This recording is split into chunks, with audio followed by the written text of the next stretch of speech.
Hi viewers, world cup matches எல்லாத்துக்குமே வந்து பார்த்தீங்கன்னா, நம்ம வந்து நியூமராலஜி படி ப்ரெடிக்ஷன்ஸ் வந்து குடுத்துட்டு வந்து இருக்கோம். அந்த வகையில நம்ம இன்னைக்கு வந்து பார்க்க போறது, வேர்ல்டு கப்ல சூப்பர் 8ல கடைசி மேட்ச். இந்த மேட்ச்ல வந்து பார்த்தீங்கன்னா, இந்தியாவும் வெஸ்ட் இண்டீஸ் வந்து மோதுறாங்க. மார்ச் 1ஆம் தேதி இன்னைக்கு நைட் 7 மணிக்கு வந்து பார்த்தீங்கன்னா, அந்த மேட்ச் வந்து ஸ்டார்ட் ஆகுது.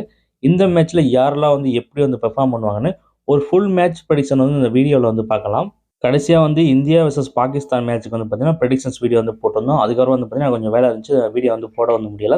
இருந்தாலும் சில பேர் கேட்டுட்டே வந்து இருந்தாங்க. ஸோ ஷார்ட்ஸ்ல வந்து பார்த்தீங்கன்னா, பெஸ்ட் பிளேயர்ஸ் மட்டும் லாஸ்ட் 2 மேட்ச்சுக்கு வந்து குடுத்துருந்தேன். இதுக்கப்புறம் இருக்கக்கூடிய வேர்ல்டு கப் மேட்சஸ் அதாவது வந்து பார்த்தீங்கன்னா, செமி ஃபைனல், ஃபைனல் இது எல்லாத்தையும் வந்து பார்த்தீங்கன்னா, வீடியோ வந்து கண்டிப்பா வந்துரும்.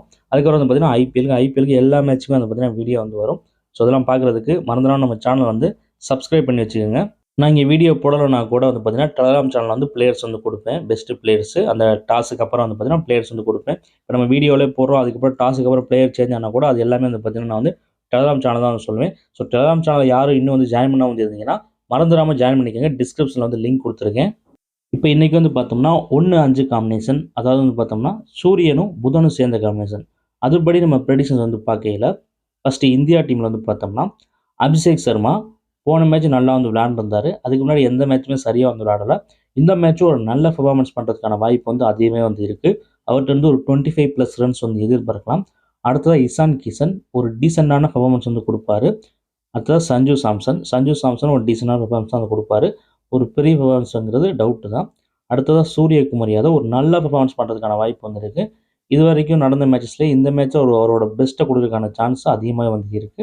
அடுத்ததா திலக் வர்மா. இதுவரைக்கும் சரியா வந்து விளையாடல. ரொம்ப ஸ்லோவா ஆடுனாரு. போன மேட்ச் சூப்பரா வந்து ஆடியிருந்தாரு. அதப்போல ஒரு இன்னிங்ஸ் இன்னைக்கு ஆடுறதுக்கான வாய்ப்பு திலக் வர்மாக்கு அதிகமாவே வந்து இருக்கு. அவர்ட்ட இருந்து 25+ ரன்ஸ் வந்து எதிர்பார்க்கலாம். நெக்ஸ்ட் ஹார்திக் பாண்டியா. ஹார்திக் பாண்டியா வந்து பவுலிங் போட்டாருன்னா ஒரு விக்கெட் எடுக்கிறதுக்கான சான்ஸ் வந்து இருக்கு. அடுத்தது சிவம் துபே. பவுலிங் போட்டாருனாலும், பேட்டிங் வந்தாலும் ஓரளவுக்கு ஒரு டீசென்ட்டான பெர்ஃபார்மன்ஸ் வந்து பண்ணுவாரு. போன மேட்ச் சரியா வந்து பண்ணல. இந்த மேட்ச் ஓரளவுக்கு நல்லா பண்றதுக்கான வாய்ப்பு வந்து அதிகமா வந்து இருக்கு. அடுத்தது அக்சர் பட்டேல் 1லேருந்து 2 விக்கெட் எடுக்கிறதுக்கான சான்ஸ் வந்து இருக்கு. நெக்ஸ்ட் ஹர்ஷ்தீப் சிங். ஹர்ஷ்தீப் சிங் போன மேட்ச் நல்லா விக்கெட்ஸ் எடுத்தாரு. அதே போல ஒரு இன்னிங்ஸ் அதை விட ஒரு அதிகமான ஒரு பெரிய இன்னிங்ஸ் கூட இன்னைக்கு பண்றதுக்கான வாய்ப்பு வந்து இருக்கு. அதாவது ஒரு பெஸ்ட் பெர்ஃபார்மன்ஸ் வந்து குடுப்பாரு. ஹர்ஷ்தீப் சிங்கிட்ட இருந்து 3 விக்கெட் அதுக்கு மேல கூட இன்னைக்கு மேட்ச்ல வந்து எதிர்பார்க்கலாம். அடுத்ததா ஜஸ்பிரீத் பும்ரா. அதாவது ஹர்ஷ்தீப் சிங் வந்து இந்தியா ஃபர்ஸ்ட் பவுலிங் பண்ணாங்கன்னா அதிகமான விக்கெட்ட வந்து போடுவார். இந்தியா வந்து செகண்ட் பேட்டிங் எடுத்து ஃபர்ஸ்ட்டா பவுல் பண்ணும் பட்சத்தில ஹர்ஷ்தீப் சிங் வந்து பார்த்தீங்கன்னா, அதிகப்படியான விக்கெட்ஸ் எடுக்கிறதுக்கான வாய்ப்பு வந்து இருக்கு. அதே மாதிரி ஜஸ்பிரீத் பும்ரா அவருமே வந்து பார்த்தீங்கன்னா 2 விக்கெட் எடுக்கிறதுக்கான வாய்ப்பு வந்து இருக்கு. ஜஸ்பிரீத் பும்ரா, ஹர்ஷ்தீப் சிங் இந்தியா டீம்ல இருந்து அதிகப்படியான விக்கெட்ஸ் எடுக்கிறதுக்கான வாய்ப்பு வந்து அதிகமா வந்திருக்கு.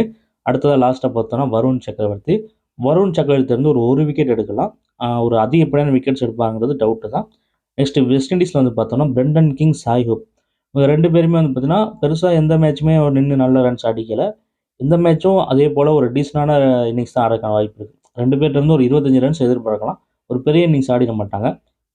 அடுத்ததா ஹெட்மயர். ஹெட்மயர பொறுத்தவரைக்கும் ஒண்ணு வந்த உடனே அவுட் ஆயிருவாரு. அப்படி இல்லன்னா ஒரு பெரிய ஸ்கோர் அடிப்பாரு. அடுத்ததா ரோமன் பவல். இதுவரைக்கும் இந்த மேட்ச் பெருசா நல்லா விளையாடல. இந்த மேட்ச்ல வந்து ஓரளவு நல்லா விளையாடுறதுக்கான வாய்ப்பு வந்திருக்கு. அவர்ட்ட இருந்து ஒரு 25+ ரன்ஸ் வந்து எதிர்பார்க்கலாம். அடுத்து ராஸ்டான் சேஸ் இன்னைக்கு டீம்ல இருப்பாரான்னு தெரியல. இது வந்து நான் லாஸ்ட் மேட்ச் விளையாண்ட 11 வச்சு தான் ப்ரெடிக்ஷன் வந்து எடுத்திருக்கேன். ஸோ ராஸ்டான் சேஸ் டீம்ல இருக்கும் பட்சத்தில பேட்டிங் வந்தாலும் அடி பொழப்பாரு. பவுலிங் போட்டாலும் அவருக்கு விக்கெட் விழுகும். ஸோ அவருக்கு நல்லா இருக்கு. அடுத்தது ஸ்டெஃபானி ரூதர்ஃபோர்டு. ரூதர்ஃபோர்டுக்கு சூப்பரா இருக்கு. அவர்ட்ட வந்து பார்த்தீங்கன்னா, ஒரு 30+ ரன்ஸ் வந்து எதிர்பார்க்கலாம். அடுத்ததா ஜேசன் ஹோல்டர், ரோமாரியோ ஷெப்பர்ட் இவங்க எல்லாருமே வந்து பார்த்தீங்கன்னா, பேட்டிங் வந்தாங்கன்னா ஒரு கணிசமான ரன்ஸ் வந்து அடிப்பாங்க.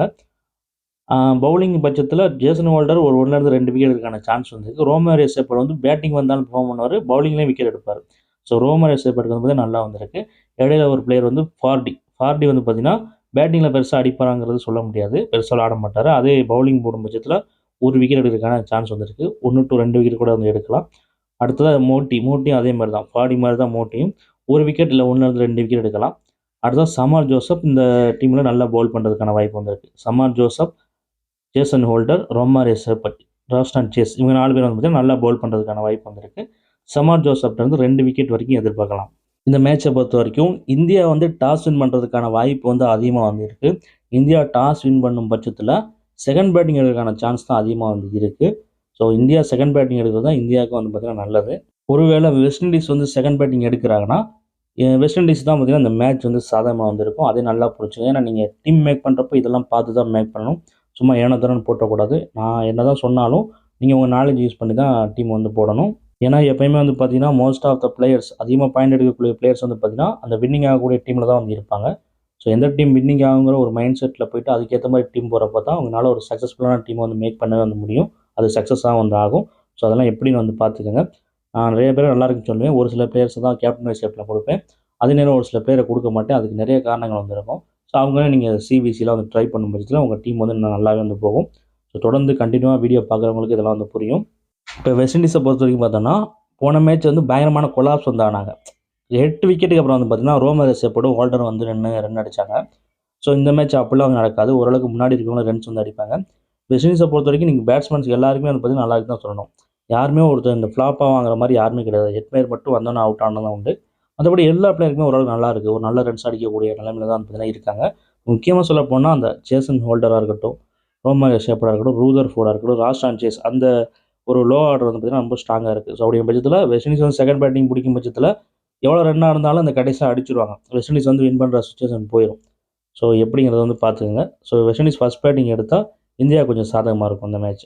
அதே மாரி இப்ப நான் ஒரு பவுலருக்கு வந்து நல்லா இருக்கு, எக்ஸலென்ட்டா இருக்குன்னு சொல்றேன். அந்த பவுலர் ஓவர் குடுக்கணும். 4 ஓவர் கம்பல்சரி குடுக்கணும். கரெக்ட்டான இடத்துல ஓவர் குடுத்தா தான், அவரு அந்த ஒரு பெரிய ஒரு பெர்ஃபார்மன்ஸ பண்ணுவாரு. அவர் நல்ல பாயிண்ட்ஸ் வந்து எடுப்பாரு. ஸோ ஒருத்தர் நல்லா இருக்குன்னு நான் சொல்றேன். அவருக்கு ஓவரே குடுக்கலன்னா, அவர் பெர்ஃபார்ம் பண்ண போறதே வந்து இல்ல. ஸோ அதெல்லாம் நீங்க பார்த்து வந்து டீம் போடுங்க. நான் ஓரளவுக்கு அப்படி தான் குடுப்பேன். நான் ஹர்ஷீப் சிங்க குடுக்குறேன். அவர் டெத்ல போணும். ஆனா, அந்த சூரியகுமார் யாதவ் கேப்டன்சி எப்படி இருக்குன்னா, ஒரு மேட்ச் வந்து இந்தியா வின் பண்ற மாரி போயிட்டா, நல்ல பவுலர்ஸ்க்குலாம் பவுலிங்கே குடுக்க மாட்டாரு.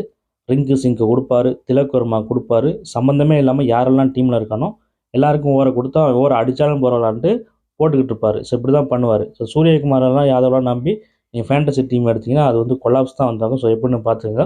ஏன்னா, அந்த சூரியகுமார் யாதவ் அப்படி தான் வந்து தொடர்ந்து வந்து பண்ணிட்டு வந்திருக்காரு. நல்ல பவுலர்ஸ்க்கு ஓவர் இருந்தாலும் குடுக்க மாட்டாரு. போன மேட்ச்லாம் பும்ராக்கு வந்து ஓவரே குடுக்கல. சிவம் துபேட்ட குடுத்து ஒரே ஓவர்ல 26 ரன் குடுக்க வச்சாரு. நீங்கலாம் பார்த்துருப்பீங்க. ஸோ சூரியகுமார் யாதவ் இப்பன்னு இல்ல, எப்பயுமே அப்படி தான் வந்து பண்ணுவாரு. ஸோ இதெல்லாம் பார்த்துக்கங்க.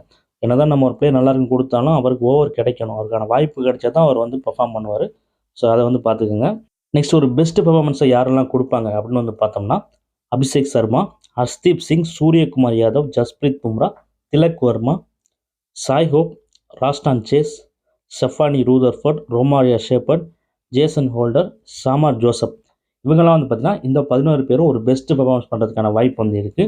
நெக்ஸ்ட் கேப்டன், வைஸ் கேப்டனா யார போடலாம் அப்படின்னு வந்து பார்க்கலாம். அதுக்கு முன்னாடி நம்ம சேனல் இன்னும் யாரும் சப்ஸ்கிரைப் பண்ணாம இருந்தீங்கன்னா, மறந்துடாம வந்து சப்ஸ்கிரைப் பண்ணிடுங்க. டெலகிராம் சேனல்ல யாரும் இன்னும் ஜாயின் பண்ணாம இருந்தீங்கன்னா, டிஸ்கிரிப்ஷன்ல லிங்க் குடுத்துருக்கேன். அதில போய்ட்டு வந்து ஜாயின் பண்ணுங்க. ஏன்னா இப்ப இந்த மேட்ச்ல பிளேயர்ஸ் வந்து நிறைய பேர் சேஞ்ச் பண்ணாங்கன்னா, அத நான் டாஸ் போட்டதுக்கப்புறம் டெலகிராம் சேனல்ல வந்து அப்டேட் வந்து பண்ணுவேன். ஸோ டெலகிராம் சேனல்ல ஜாயின் பண்ணி வந்து வச்சுக்கோங்க. நெக்ஸ்ட் யார கேப்டன் அண்ட் வைஸ் கேப்டன் போடலாம் அப்படின்னு வந்து பார்க்கலாம். சூரியகுமார் யாதவ், ஹர்ஷ்தீப் சிங், ஸ்டெஃபானி ரூதர்ஃபோர்ட் இவங்க 3 பேர சிவிசியா வந்து ட்ரை பண்ணலாம். மத்தபடி நான் பிளேயர்ஸ் வந்து நிறைய பேர் வந்து சொல்லியிருக்கேன் நல்லா பெர்ஃபார்ம் பண்ணுவாங்கன்னு. அவங்கள கூட நீங்க ட்ரை பண்ணலாம். இந்த பெஸ்ட் பிளேயர்ஸா 11 பேர் வந்து சொல்லியிருக்கேன். அதில அதிகமா வாய்ப்பு கிடைக்கக்கூடியவங்க. அதாவது பேட்டிங்கும் வருவாங்க, பவுலிங் போடுவாங்கிற பட்சத்தில அவங்கள கூட நீங்க ட்ரை பண்ணலாம். அவங்க கூட நல்லா வந்து பாயிண்ட்ஸ் வந்து எடுக்கிறதுக்கான வாய்ப்பு இருந்திருக்கு. அது ஹோல்டரா இருக்கலாம், ராஸ்டான் சேஸா இருக்கலாம், ஷேப்பர்டா இருக்கலாம், யாரா வேணா இருக்கலாம். ஸோ அதுக்கேத்த மாரி ட்ரை பண்ணுங்க. நான் சிவிசில குடுக்குற பிளேயர் தான் சிவிசி ட்ரை பண்ணணுங்கிறது கிடையாது. அது இல்லாம நான் இவ்வளோ விஷயம் சொல்றேன். 22 பிளேயர்ஸ்க்கு வந்து பார்த்தீங்கன்னா சொல்றேன். தனித்தனியா யார் யார் எப்படி பெர்ஃபார்ம் பண்ணுவாங்க, அவங்களுக்கு எப்படி இருக்கு, நல்லா இருக்கு, நல்லா இல்லன்னு சொல்றேன். இது நீங்க உங்களுக்கு வேற எங்கேயுமே கிடைக்காது. யாருமே 22 பிளேயர்ஸையும் சொல்லி அவங்க எப்படி பெர்ஃபார்ம் பண்ணுவாங்கன்னு யாருமே சொல்ல மாட்டாங்க. எனக்கு தெரிஞ்சு யாருமே சொன்னது கிடையாது.